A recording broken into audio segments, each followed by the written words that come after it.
kyla klausimai, kuriuose figūravo mažoji bendrija. Ir štai, Artūras Kapitanovas paaiškins apie naujoves įkuriant mažąją bendriją, o jisai yra joms bendrosios akcinės bendrovės mokesčių ekspertų biuras vadovas. Tai prašau, manau, kad tikrai turėsite daug klausimų, nes šita naujovė kelia susidomėjimą.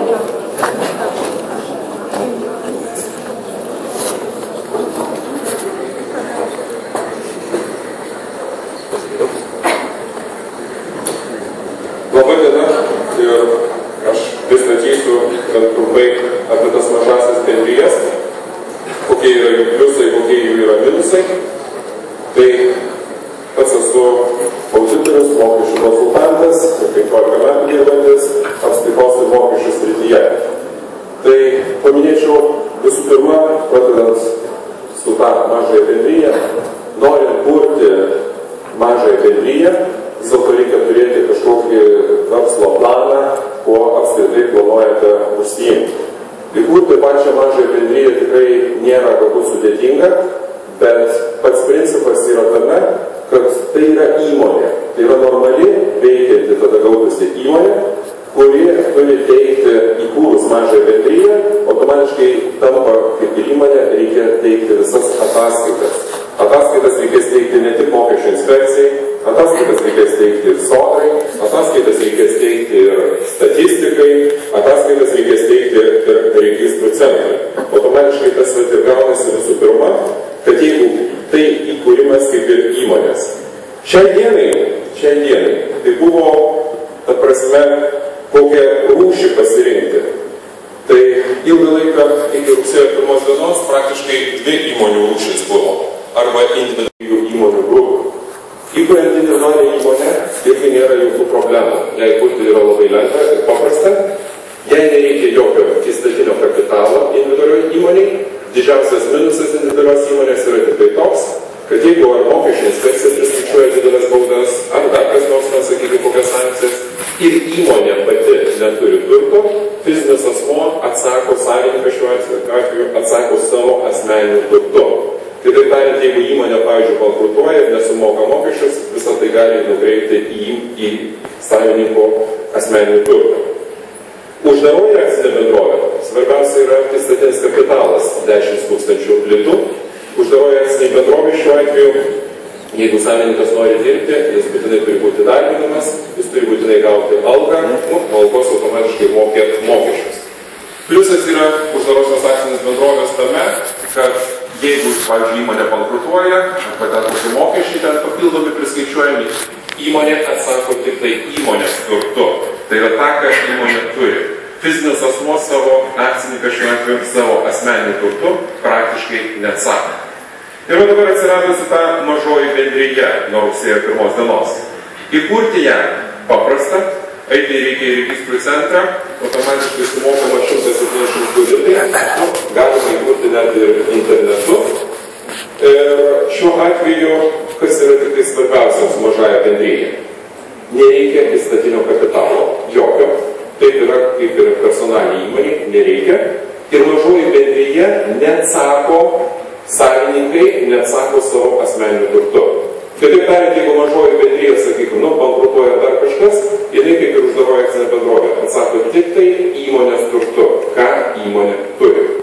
Mažoji bendrijoje yra pasakyta, kad ne akcininkai, o tikrieji nariai gali būti 1, 2, 5, 10. Maksimaliai yra 10. Kitaip tariant, galima ją įkurti ar vienas asmuo įkūrė, ar 2 draugų, ar 5, ar 10 įkūrus tą mažą bendriją. Kai man teko girdėti klausimų, ar mažai bendrijai įkūrus yra kokių nors mokestinių lengvatų, tai galėčiau sakyti, jokių mokestinių lengvatų jai nėra. Pradėjus jinai veikti mažoji bendryje, jinai turėtų mokėti pelno mokestį. Šiuo atveju, jeigu dabar įkūrus, pelno mokestį reikėtų mokėti jau už metus, iki kitų metų birželio 1 pateikiant mokesčiams ataskaitas. Pelno mokesčio tarifas yra 5% arba 15%. Kada 5%, kada 15% priklauso nuo to. Jeigu mažoji bendryja pajamų turės iki 1 milijono litų ir mažoji bendryjai dirbs nedaugiau 10 asmenų, tada taikomas 5% tarifas. Kitu atveju taikomas 15%. Kitas dalykas. Mažoji bendryje įkūrus tikrajam nariui, 1, 2, 3, 5, nereikia jų įdarbinti. Kitaip tariant, galbūt pavyzdys būtų, aš, sakykim, su draugu įsidarbinau, ta prasme įkūriau, atsiprašau, mažąją bendryje, mes dviese galim dirbti, pilnai dirbti, mums nereikia įdarbinti. Ta prasme, mes neturim darbo sutarties, mes šiuo atveju mums nereikia pildyti tam kokių tabelių, mes galime normaliai, kaip sakant, dirbti kiek norim, 10 valandų, 15, 24, ta prasme, jokių apribojimų.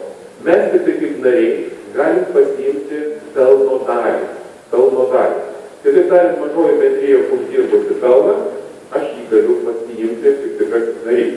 Šiuo atveju po tos pelno dalies, ką mes pasiimam, tai yra sumokant pelno mokestį, kad lieka jau galima kaip ir pasiimti pelno dalį, pats tikrasis narys, metas pasibaigus iki gegužės 1 dienos, deklaruoja ir moka 20% gyventojų pajamų mokestį. Tai yra nuo paimtos pelno dalies reikia mokėti 20%.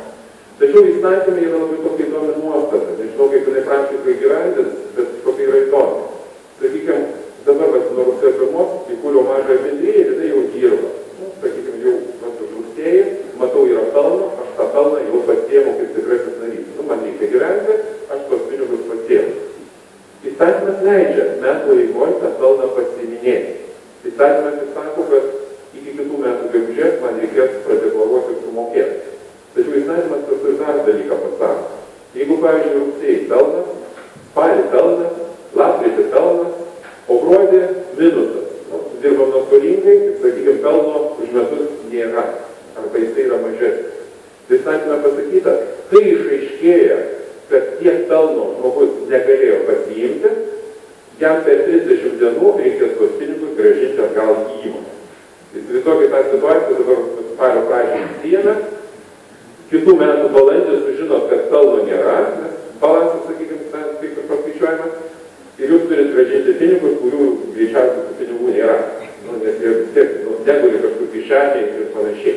Tai vat yra čia tas minusas, santykinai, kuris nėra apspręstas, šiuo atveju dėl to pelno pasiėmimo. Aš jeigu yra pelno, tai kaip ir viskas yra, kaip manyčiau, šiuo atveju tvarkoj. Dabar kitas dalykas, kuris yra labai svarbus, ir tai nėra labai iki galo ir išaiškintas. Kaip aš minėjau, tikrasis narys mažosios bendrijos nėra įdarbinamas. Automatiškai klausimas iškyla tas neįdarbinimas. Ar jam reikia mokėti sodrai kažkokias įmokas? Atsakymas būtų toksai, mano, pagal įstatymus, tiek sveikatos draudimo įstatymas, tiek sodros įstatymas. Jeigu mažosios bendrijos narys kažkur kitur dirba su darbo santykiais, kažkur kitur gauna algą, tai 12 metais ir 13 metais tas tikrasis narys sodrai nieko gali nemokėti. Išvis nieko nemokėti. Nuo 14 metų jis turės mokėti, jeigu taip yra įstatymas pasakyti. Jeigu tikrasis narys niekur nedirba su darbo santykiais ir valstybės jisai yra nedraustas sveikatos draudimo, tai yra nėra pensininkas, nėra invalidas, nėra moksleivis dienio lavinimo ar studentas dienio lavinimo, to prasme dieninių visų tų skyrių. Jeigu jis nėra, gautųsi, kad jis kas mėnesį, tikriau pasakys, įmonė mažoji už tą narį turi mokėti kas mėnesį sodrai 77 litus privalomos sveikatos draudimo ir 230 litų socialinio draudimo pensijai gauti. Tai yra, jeigu žmogus tikrasis narys įkūręs niekur nedirba, sveikatos draudimai turi mokėti, kad nes, ta prasme, susirgus, kad jį gydytų, kad jį, sakykim, šiuo atveju žiūrėtų. O sodra mokama, kad išėjusi pensiją gautų socialinio draudimo išmoką. Jeigu žmogus suserga tikrasis narys ir jis gauna, ta prasme, tą nedarbingumo, sakykim, kaip pažymėjimą, jam sodra nekompensuoja, todėl kad jis neturi darbinių santykių. Tai yra mažoji bendrija, kadangi jis nėra įdarbintas, sodra jis tikrais atvejais turi mokėti, bet nėra, ta prasme, jis įdarbintas. Kodėl sakau, kad nuo 14 metų keisis?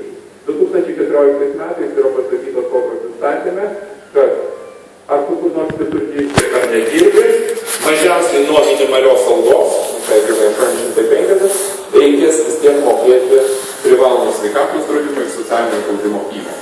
Kokie bus 14 metais minimali alga, sakykime, šiai dienai nieks nežino, nes kurie žada 1,5 eurų minimalią algą, kurie žada dar daugiau, tai čia, sakykime, kitoj savaitėje mes, sakykime, šitą dalyką daugiau mažiau sužinosim. Kitas dalykas su mažąja bendryja. Dar pavyzdys būtų. Sakykime, įkūriau mažą bendryją. Turiu savo asmeninį automobilį, kurį norėčiau naudoti įmonėje. Jokių problemų tame nėra. Aš eisiu į mokesčių inspekciją, pranešu, kad aš automobilį asmenį naudoju toje veikloje. Turiu tik pasakyti, kiek procentų aš tą automobilį naudoju. Ar 100%, ar 80%, ar 70%. Tai yra mano pačio pasirinkimas, aš pasakau, kad jį naudoju. Ir ką tai reiškia? Tai reiškia, kad visos eksploatacinės sąnaudos susijusios su tuo automobiliu, kuras, remontas, tepalai, visokia visata, tai yra tuo procentu eina įmoniai į sąnaudas ir mažina apmokestinimą į pelną. Tai yra savo asmeninių turtų. Po kurio laiko, sakykime, aš noriu tą automobilį atgal pasiimti. Irgi jokių problemų, aš tada vėl nueinu į mokesčių inspekciją, aš sakau, nueinu, galime ir internetu siūsti, sakykime, tos duomenis, kad to automobilio jau nenaudoju, nuo tos dienos, kai nenaudoju, jokių tada sąnaudų susijusių su tuo automobiliu, kaip pavyzdys, aš jau ir neturiu. Mažą bendryją įkuriant reikia nurodyti adresą. Kokiu adresu? Aišku, galima nurodyti adresą gyvenamai, kur gyvenat. Teko girdėti, bet praktiškai dar neteko matyti, nes čia kelių savaičių, praeitos savaitės, tikriau sakant, bėgiai yra pasakyta, Teisingumo ministerija nori adresą įforminti, įteisinti į elektroninį tą adresą, tai yra elektroninį paštą. Tai galbūt dar bus lengviau, suprantat, kad nereikia kažkokio adreso, jeigu tu nurodysi savo elektroninį, kad siūstų mokesčių inspekcijos informaciją, statistikos informaciją, kurią, kaip sakant, reikėtų teikti. Jeigu kalba eina apie tokį dalyką, kad jūs įkūrus mažą bendryją galvotumėt, kad patys galite vesti apskaitą, tai patikėkit mane, nelabai pavyks tos apskaitos vesti, nebent turite buhalterinių žinių, kaip tą dalyką daryti. Todėl, kad mažai bendryjai, registrų centrui, kasmet reikės teikti balansą, pelno nuostolio ataskaitą. Kokią formą jinai bus, dar šiandieną iki galo neaišku, bet tą balansą vis tiek užpildyti reikia techninių žinių. Antras dalykas, mokesčių inspekcijai reikia teikti ataskaitas. Ataskaitas gaunasi kas mėnesį. Kas mėnesį yra įvairių tų ataskaitų, priklausomai, ką jūs vykdot, kiek jūs vykdot. Kaip pavyzdys, mokesčių inspekcija administruoja 18 daugiau mokesčių. Tai pagal kiekvieną mokestį yra ataskaitos. Aišku, ne visos įmonės 18 mokesčių moka, bet tas yra dalykas, tai nuo to priklauso. Kitas dalykas, kaip aš ir sakiau, mažoji bendryja vadovauja, sakykime, šiuo atveju susirinkimas. Tai yra susirinkimas tos mažosios bendrijos, kuri sprendžia vieną kitą dalyką. Dabar aš kurią problemą matau asmeniškai. Jeigu mažai bendrijai būtų vienas asmuo, tai problemas aš mažiausiai matau, tas įkūręs vienas, jis kaip ir savininkas, jis, sakykime, gali ir vadovauti visą. Bet jeigu įkūrėm, pavyzdžiui, mes 3 draugai, įkūrėm mažai bendrijai. Iš karto klausimas, kas iš tų 3 vienas vadas? Nes automatiškai reikia ir bankai dėl parašo tvirtinti, automatiškai ataskaitas teikiant turi vienas, o ne visi 3 pasirašo. Automatiškai tą reikės nuspręsti. Kitas klausimas. Įkūrus šitą mažą bendriją 3 asmenėms, 2, 3, 5, klausimas, kaip bus dalinamasis pelnas? Ar pelną dalysimės mes vienodai, ar pagal kažką tai?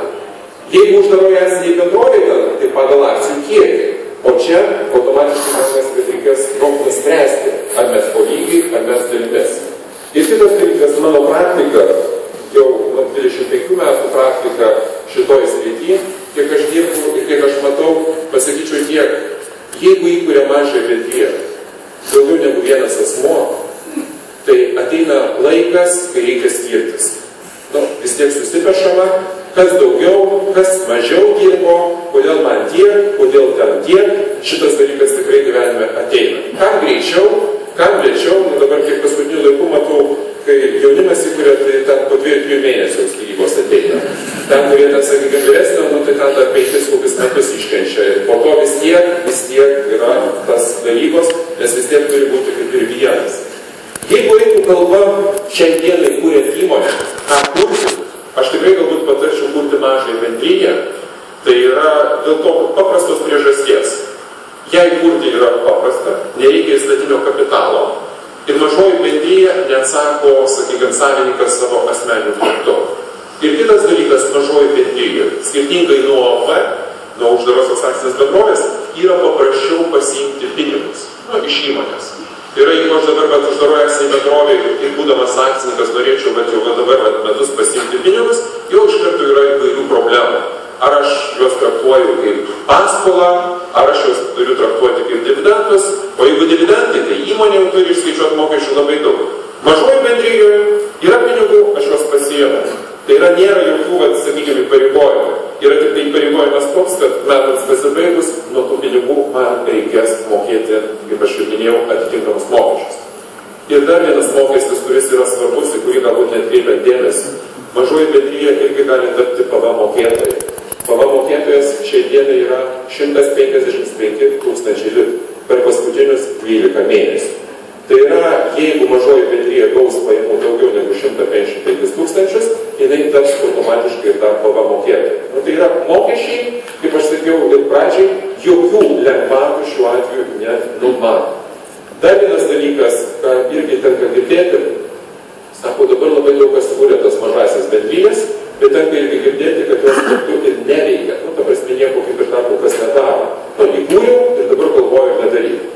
Įkūrus mažąją bendriją, mokesčiams kaip ir atrodytų mokėti kaip ir nieko nereikia. Nėra pajamų, nėra pelno, nėra, sakykime, šiuo atveju kažkokio pasiėmimo pelno ir visą kitą. Bet čia reikėtų pamastyti apie kitą dalyką. Įkūrus mažąją bendriją, ar neatsiranda tikrajam nariui mokėjimo prievolė sodrai 77 litų privalomo sveikatos draudimo ir 230 socialinio draudimo įmonės. Ir visai šiuo atveju nesvarbu, ar ta mažoji įmonė gavo nors 1 litą, ar negavo pajamų. Tai yra, kažkaip ir minėjau, jeigu mažosios bendrijos narys nieko kitur nedirba su darbo santykiais, jisai gaunasi automatiškai turi mokėti šitą. Įdomiausias dar kitas dalykas. Sodra šią dieną nežino tų mažųjų bendrijų. Ir kaip ten deklaruoti ir mokėti, sodra, jeigu paskambintų, bet labai nustebtų, kas čia per bendriją, apie ką čia yra kalba ir ko iš čia norite iš jų. Nes yra labai paprastas dalykas. Jeigu vienas įkūrė už mažą bendriją, tai kaip man viskas aišku, kaip man deklaruoti, ką daryti. Bet jeigu mes du įkūrėme ir automatiškai kaip mes turėtume, abu niekur nedirbam ir norėtume mokėti sodrą. Sodra turi gauti informaciją, kad aš ir mano draugas, sakykime, mokam už save sodrą. Tai va čia sodra šiai dienai nepasiruošus yra nieko. Jie ta prasme dar nežino šitą. Aš manau, kad kitų metų, kokį ten kovo balandį, pagal praktiką, jau žinos, ką reikėjo daryti ir vienokį ir kitokį dalykų. Kurių metų? Gal kitų metų, tikiuosi. Šitas visas dalykas. Ir gali būti dar tas dalykas, kaip aš minėjau, sakykime, pelno išsiėmimas. Gali būti ir kitas variantas. Įmonė uždirbo pelną, jūs pasiėmat pelną, bet pasiėmat pelną ne visam, o pasiėmat kaip avansų pinigus. Ta prasme, galbūt kažką apipirkti. Jeigu avansų pasiimsit pinigus, tai mokėti mokesčių nuo tų avansų, tai yra tų 20% gyventojų mokesčio, nereikia. Bet jau prasideda buhalterija, kurią reikėtų šiek tiek vienaip ar kitaip išmanyti. Ir kaip aš minėjau, iš karto įkūrus, nes nenuslėpkite tą dalyką, kad statistika jums atsiūs duomenys, kur klaus, kiek ten gyvulių turite, kiek ten pas jumis dirba spalvotų žmonių ar nespalvotų žmonių, kiek ten, sakykime, to ar ano, tai labai būna stebuklai, kai kokie 30 puslapį reikia siūsti tuščių blankų, kad įmonė nieko neveikia, bet vis tiek ten reikia nusiųsti. Todėl, kad statistika to dalyko reikalauja. Aš kaip pavyzdį paminėsiu mūsų, sakykime, įmonėms minėjo auditais ir mūsų pajamos pagrindinė būna, sakykime, antram ketvirtį didžiąją. Po to trečias, ketvirtas, jisai, sakykime, sumažėja. Tai statistika sugeba paskambinti ir paklausti, ką jūs čia pradėjo daryti, kad jūsų pajamos antram ketvirtį ten 100 kartų padidėjo. Tai mes sakom, čia mūsų tokio įmonės profilis yra. Tai, jiems stebuklai šiek tiek kartais yra. Bet su statistika yra mažesnė problema negu su sodra, kaip man tenka šiuo atveju matyti. Ataskaitas mokesčiams, pelno mokestį iki birželio 1 ir iki birželio 1 registrų centrui reikės visas tas ataskaitas šiuo atveju pateikti. Todėl, dar baigiant su mažom bendrijom, tai paminėčiau, leidžiama įstatymę irgi tokie dalykai daryti. Iš personalinės įmonės pertvarkyti į UAB, iš personalinės įmonės pertvarkyti į mažąją bendriją, iš UAB pertvarkyti į mažąją bendriją, reorganizuoti į vieną ir kitą pusę, sakykime, šiuo atveju galima. Kai manęs klausia, ar personalinė įmonė verta perorganizuoti mažąją bendriją, tai aš susimąstyčiau iš paprastos tokios priežasties. Personalinė personaliniai įmoniai savininkas išsiimdamas pinigus moka tik tai 15% gyventojų pajamų mokestį. Mažoji bendrijoje 20%, tai yra 5% skirtumas jau, kaip sakant, sutaupyti. Tačiau, kaip aš minėjau, personaliniai įmoniai yra rizika, kad tu atsakai savo asmeniniu turtu. Jeigu jūs pats, personaliniai įmoniai, pats dirbsite, pats viską darysite ir nematot jūsų darbo profilyje rizikos, tai galbūt verta kurti personalinį. Jeigu tik dirbsit daugiau ir samdysite, sakykime, žmonės, o įmonė mažoji bendrija gali ir samdytis, automatiškai gautųsi, ar yra rizika. Kaip pavyzdys, kokią kavinę įkursite, kaip mažai bendriją, bet kažkokią kavinę. Tai nesėdėsit jūs nuo ryto iki vakaro. O sakykime, koks barmenas atsineš butelį degtinės iš savo ten banderolės visą kitą, baus įmonę, o ne tą, kuris atsinešė.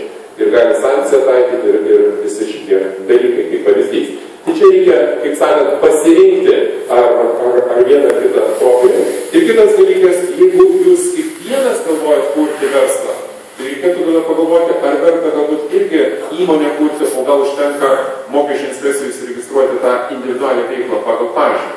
Aš specialiai skaičiavau tokį dalyką pagal žmogus atėjęs ir klausia, ką jam geriau kurti. Ir jis pasakė, sakykime, pinigų sumą, kurią jis tikisi, kaip sakant, uždirbti. Tai pasakyčiau, individuali veikla pagal pažymą vienam asmeniui yra vis dėlto mažesni mokesčiai negu su mažąja bendryja. Bet reikia čia pasiskaičiuoti, reikia šiuo atveju pasižiūrėti. Bet su individuali veikla pagal pažymą yra žymiai viskas paprasčiau. Paprasčiau kuria prasme. Nueini į mokesčių inspekciją, pasakai, kad vykdai, praėjo tam mėnesis ar du, nueini į mokesčių inspekciją, pasakai, kad nevykdai jau tos veiklos. Įkūrus mažai bendryje, įkurti labai lengva. Bet kai norėsit ją uždaryti, tada jau pamatysit, kaip ją sunku uždaryti, kiek reikia pažymų visokių surinkti, norint likviduoti automatiškai šiuo atveju įmonę. Taip kaip ir bet kurią kitą, sakykime, šiuo atveju įmonę. Tai reikėtų pasirinkti. Su verslo liudimu, kaip bet kalbant, labai didelį apribojimai nuo šių metų padaryti su verslo liudimu. Labai didelis apribojimas tas, kad fizinis asmuo su verslo liudimu pagal idėją. Įmonė gali teikti paslaugų, prekių nedaugiau kaip už 15 500. Tai yra lubos įvestos 15 500. Fizinis su fiziniu dirbti gali ten iki 155 000 su verslo liudimu. O su juridiniais asmenimis tik tai tas. Su individualia veikla galima dirbti kiek nori. Ir milijonus gauti ir 2 ir 5 milijonus, ta prasme, su individualia veikla. Kuo daugiau gaunama su individualia veikla, tuo mokesčiai mažėja. Nes ten yra įvestos lubos socialinio draudimo įmokoms. Yra įvestos nedaugiau 48 draudžiamųjų pajamų. Tai tie galbūt trumpai su to mažosios bendrijom, galbūt klausimų jūs turite, tai prašom. Dėkojame. Kas norėtų paklausti, matau kyla ranka.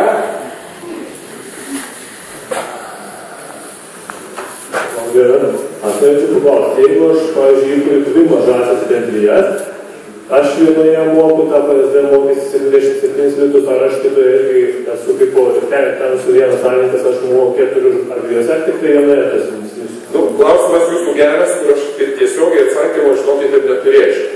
Šiai dienai kaip ir atsakymą nėra. Pagal idėją turėtų būti tik vienoj. Tik vienoj. Bet kad nuo 14 bus abiejose reikės mokėti, tai irgi nebijoju. O dabar dar dėl tų pelno mokesčių. Jeigu aš turiu 2 mažasias įmonės, tai 5% jokiais būdais negalėsite. Tai tada 15%. Taip. O dabar dėl internetų užsiregistravimo dar lygiai turbūt neįmanoma, nes reikia notariško patvirtinimo. Ten turbūt taip. Aš nemačiau, sakau, tos visos tvarkos, čia tik tai per televiziją pranešė, kad leis, bet ten, kiek aš supratau, pagrindinis dalykas leis tik tai tiems, kur mažosios bendrijos tikrasis narys yra vienas. Ten, kur 2 ar 3, dar kol kas nėra, ta prasme, nustatyti. Nuostatai, tiesiog mažoji bendrija turi turėti nuostatus. Nuostatai yra tipinė, tai galima imti ūkio ministerijas, tam surašyti tos duomenės ir, sakykime, į registrų centrą nešti ar atsiųsti elektroniniu būdu, jeigu tai yra užregistruoti. Užsienėti galima tiesa viskuo, kas nedraudžia įstatymą. Ta prasme, jeigu jūs norėtumėte alkoholį, tabako, naftos produktais prekiauti, tada reikalingos licencijos. O šiaip tai galima užsiminėti bet kuo. Taip, prašau. Sveiki, turiu kelis klausimus. Pirmas, tai buvo daugiau problemų, kiek dažnės galime užsiminėti. Kas vienas narys. O jeigu tarkim kas mėnesį darysite ne kartos, tai kažkaip tai pasakyti. Galima įsiminėti dividendus kas dieną. Pateikėme ataskaitą. Nereikia nieko ataskaitą. Kai jau pateikiama ataskaita, tada yra žiūrima iš tos pozicijos, ar jūs išsiėmė daugiau negu pelno ar mažiau. Vienintelis šitas kriterijus? Tik tai šitas kriterijus. O įsimėt galima. Todėl, kad dividendai šiuo atveju skirtingai nuo OP gaunasi fizinio asmens mokėjimo prievolė. Jeigu uždaroje esame bendroje išsiėmė dividendus, tai įmonė išskaičiuoja 20% ir tą mėnesį tada išmoka. Aš jau sudėjau, man kažkaip gal tai jūs administruoja pastatas, ar dar prie to darbo sąjungos užtėkus ir tada... Čia tikrai ne. Darbinių santykių tikriesiams nariams tikrai neturėtų būti. Aš esu vienas, narys ir vadovas. Taip. Dabar kitas klausimas. Ten rašosi mažų pinigų įstatymą, kad jeigu vadovas sudarytume privalo, negali būti darbo santykių turėti, bet privalo sudaryti civilinę sutartį, arba ką jūs daryti. Todėl pagal dieną pasirinkęs sutarties tą mokėti 15%, dabar viskas atkreipti. Šiuo atveju, su ta civilinė sutartimi, aš suprantu, jeigu mažosios bendrijos vienas iš narių, toks bus kaip vadovas. Taip, šis yra vienas narys, jo, tai ne. Kitas variantas, mažoji bendrija gali samdytis direktorių. Bet čia šiuo atveju, aš suprantu, kas pagal dabartinius visus įstatymus, jie reikės įdarbinti ir su juo sudaryti normaliai darbinę sutartį, kurią mokėti algą ir socialinio draudimo įmokas. Bet jeigu vadovas yra narys, tai reiškia 15% dalyvavimas ir viskas. Ne, jeigu vadovas narys, 15% nėra. 15% gautųsi tik tai gyventojų pajamų mokestis tik tai tokiu atveju, nuo ko mokės sodrai. Jeigu aš, sakykime, niekur nedirbu, kaip aš minėjau, sodrai reikia mokėti 77 litus PSD ir 230 PSD. Šitas yra nuo 850. Aš tą sakau, nuo 850. Galima mokėti nuo didesnės sumos, bet aš žinau tą minimalią. Tai vat jeigu tuos 850 pasiims narys, tai skaitosi kaip darbo užmokestį, kuris pasiėmė, ir jis pats kitų metų gegužės 1 mokės 15% gyventojų pajamų mokestį. Tik tai nuo algos. O alga šiuo atveju tikrajam nariui gali būti nedidesnė kaip 4 draudžiamosios pajamos, 5680. Bet jeigu čia pagal civilinę sutartį, jeigu vadovas jeigu 4 tai čia tikrasis narys. O tai klausimas 250 litų, kokiam įstatymui, aš 77 parašyta, 230 iš kur. Ten neparašyti. Ten yra parašyta nuo minimalios algos PSD 9%, tai 77, o 230, tai nuo minimalios algos 26,3% socialinio draudimo. 50 daugintų gausime. Kiti taip pat, jeigu norėjo, keli rankas, prašom duoti rankas ir po to moteris norėjo paduoti. O, kiek jūs čia daug. O, tiek daug norinčių paklausti.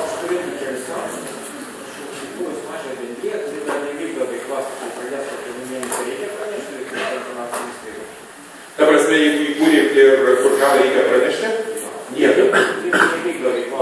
Taip, yra du variantai. Vienas dalykas, kai įkūrėma, sakykime, mažoji bendrija, automatiškai visas, sakykime, informacijas daugiau niekur nereikia, automatiškai registrų centras atiduoda statistikai, sodrai, mokesčių inspekcijai. Jeigu jūs nevykdot veiklos, šiuo atveju galima veikti mokesčių inspekciją ir yra atitinkama forma, kurioje išpildot, kad jūs laikinai nevykdot veiklos. Ir kai tik pradėsit vykdyti, tada vėl nueinam ir anuliuoti tą raštą reikia ir viskas. Kitas klausimas, jeigu steigėjas yra bedarbis, turi bedarbio statusą. Jis automatiškai netenka to. Netenka. Taip. Todėl, kad jisai yra įkūrė įmonė, jisai jau yra įmonės savininkas. Manyčiau, kad taip. Neteko sukurti, bet tai tas pats, kad personalinė įmonė, kurių iš karto jau netenka to statusą. Ačiū, čia klausimas, prašau. Norėjau paklausti, koks skirtumas yra tikrųjų ir netikrųjų dalykų, nacionalybė ir panašiai. Ir kaip ten, ar galima papildyti visą dieną 5, o paskui norim dar 5 žmonės? Yra galimybė, taip. Ta prasme, čia jau šiuo atveju jūs turėtumėt nuostatose savo spręsti, jeigu įkūriau vienas, kaip priimsiu kitus. Tai yra grinai pagal mažų bendrijų įstatymą. Arba ten buvo, sakykime, 3, dabar nori 2 išeiti vienas. Tai ta prasme, grinai sprendžiat, kaip tą išėjimą ar prieimimą jūs tą sprendžiat, ką jis ar įneša, ar ką jisai pasiima. Tai ta prasme nėra apribojama. Bet nedaugiau 10. Aš apie tos netikruosius narius jau ką pasakyti, yra tikrieji nariai, o tie netikrieji tada gautųsi darbiniai santykiai turėtų būti, kurie normaliai turėtų dirbti. Aš taip suprantu. Dėkoju, prašau. Labą dieną. Jūs įstatymai yra pasakyti dėl įmokų. Nariai, kurie įnešti kažkokias tai įmokas. Kas nustato? Tai įnašas. Mažosios bendrijos tikrieji nariai apsprendžia kokį, sakykime, ką jie suformuoja, ar kažkokį, kaip įstatinį kapitalą, nors tai nėra įstatinis, ką turtą įneša ir visą kitą, kad pradėtų veiklą ir tą. Tai yra jūsų vidinė tvarka. Tai vadinasi, galima kėdės stalą, nežiūrėti. Kėdės stalą, tai jį reikėtų kažkiek tai gal įvertinti, nors nuo to, ką jis įnešė kėdės stalą, tai noriu atkreipdėmėsi. Pelno mokesčio atlygių nusidėvėjimas nesiskaičiuoja, nes tai ne pati mažoji bendryja pirko, o jūs įnešėt, po kurio laiko jūs galėsite tą stalą kėdę įsinešti. Tada, pavyzdžiui, jūs iš narių išstojate, tai jūs galite į savo kėdę išstoti. Taip, prašau. Aš tikrai norėčiau patikslinti pranešėją, kad mažųjų bendrijų įstatymė nėra tokios sąvokos kaip tikrieji nariai, yra visi nariai. Ir nėra tikrųjų ir netikrųjų, yra 10 žmonių maksimum, kurie gali būti nariai. Viskas daugiau, visi kiti, jeigu norite, kai narių susirinkimas priima sprendimą, priimti darbuotojus, jais yra sudaromos darbo sutartys. Ir dėl vadovų, tai norėčiau pasakyti, kad nesvarbu vadovas yra narys ar nenarys, su juos siūloma apie kokią atveju paslaugų sutartis.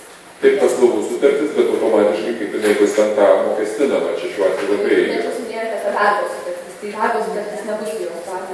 Nu, bet mokesčio inspekcijos pozicija irgi yra tokia dabar, kad jeigu daugiau negu 3 mėnesius, tai yra darbiniai santykiai, nes paslaugų sutartis, su tuo nėra niekur apspręsta. Automatiškai čia jau mokesčio įstatymą reikėtų keisti. Tai tam įstatymui, bet ne mokesčių įstatymui. Bet mokesčių inspekcija turi traktuoti paslaugų sutartį, tiesiog... Nebent tas žmogus šiuo atveju turėtų darbintis, aš įsivaizduoju, kaip šiuo atveju darbinti, registruoti kaip individualią veiklą ir veikti kaip individualią veiklą. Nes čia iš karto labai tam žmogui iškyla daug visokių niuansų. Labai paprastas dalykas, jeigu mane, sakykime, kaip pavyzdys, su manim sudarys tą sutartį, ir tai yra nedarbiniai santykiai, sakykime, automatiškai klausimas iškylo PVM-o. Ar man tik fizinėm asmeniui dar reikia mokėti pridėtinės vertės mokestį? Nes tai jeigu nedarbiniai reiškia kaip paslaugos, o paslaugos yra PVM objektas. Čia labai daug tokių dalykų, kurie lygiai taip pat kaip pavyzdį iš karto pamėsti, nežinojant, kiek vis aktualu, neaktualu, bet pavyzdžiui, kai įmonės uždarosios moka antiems, tai jau Europos Sąjunga pasakė, kad tai yra vis dėlto paslauga ir jinai yra PVM objektas. Tai čia daug visokių kitų dar niuansų, ką įsitraukia. Ačiū, aš išduosiu paslaptį. Buvo šitas renginys ir Alytuje, šitą paskaitą irgi pranešimas skaitė, ir kai aš pirmą kartą klausiau, man atrodo, viskas taip paprasta. Ir viskas labai aišku, bet tenais, kai išgirdau klausimų, jūsų dabar išgirstų klausimus, tai man atrodo, kad šitą nieko paprasta nėra. Prašau. Prašau, kaip būtų sudėtinga perregistruoti mažąją bendriją į uždarąją akcinę bendrovę? Tiek, sakykime, biurokratinė prasme, tiek aišku. Kiek man teko matyti ir susidurti ir personalinė pertvarko juolaba, tikrai nėra kažko sudėtingo, nes tai yra tik tai, kaip sakant, techninis dalykas. Tai yra pats, sakykime, šiuo atveju nariai, ar uždarojančiai bendrovėje akcininkai, nusprendžia pakeisti, sakykime, tą, reorganizuoti, pakeisti tą. Ir viskas. Tai ta prasme, tikrai biurokratiškai tai nėra sudėtinga ir nėra kažką. Turint omeny, kad pakeitus statusą iš mažosios į UABą ir iš UABO į mažąją, automatiškai visi įsipareigojimai viskas lieka. Nei mokesčių inspekcija eina tikrinti, nei ten kažkas. Tai pasikeičia, sakykime, pavadinimas ir viskas. Net įmonės kodas lieka tas pats. Tai tikrai nemanyčiau, kad būtų sudėtinga. Kągi, tai vienas klausimas, paskutinis klausimas, nes laikas spaudžia, tai mes turime laikytis grafiko, prašau. Sveiki. Dar norėčiau patikslinti jūsų dėl mažosios bendrijos vadovo civilinės paslaugų sutarties. Aš supratau, kad vis dėlto iki galo neaišku, ar ta civilinė sutartis būtų laikoma kaip paslaugų sutartis, ar ten dar mokesčiai turi klausimų. Bet jūs paminėjote, kad yra kažkokia riba 4 draudžiamų dydžių. Kaip ten yra su šitą? Šita riba būtų jau ne pagal tą sutartį. Šita riba yra 4 draudžiamosios. Tai nariai. Tai yra, jeigu narys sistematiškai nori mokėti socialinio draudimo įmokas, tai ta įmokos lubos yra nedaugiau 4 draudžiamųjų pajamų. Tai yra, o šiai dienai draudžiamasios pajamas yra 1170, čia kiekvienais metais Seimas patvirtina, dauginant iš 4, bet tas ir gaunasi 5600 kažkiek, tai tas meluoja, nuo 1488, tai 4, tas ir gaunasi. Bet jeigu tą žmogus, sakykime, vadovas samdys pagal tą sutartį, jisai jau, sakykime, šiuo atveju jau bent į tai jau jam yra skaičiuojamas ir šiuo atveju vėl, ar su juo darys kaip sutartį, ar jis bus įsiregistravęs individualią veiklą, nu, tada jeigu individualią veiklą, ten irgi yra lubos įvestos vienokios ar kitokios. Kągi, dėkojame, tai buvo Artūras Kapitanovas, dėkojame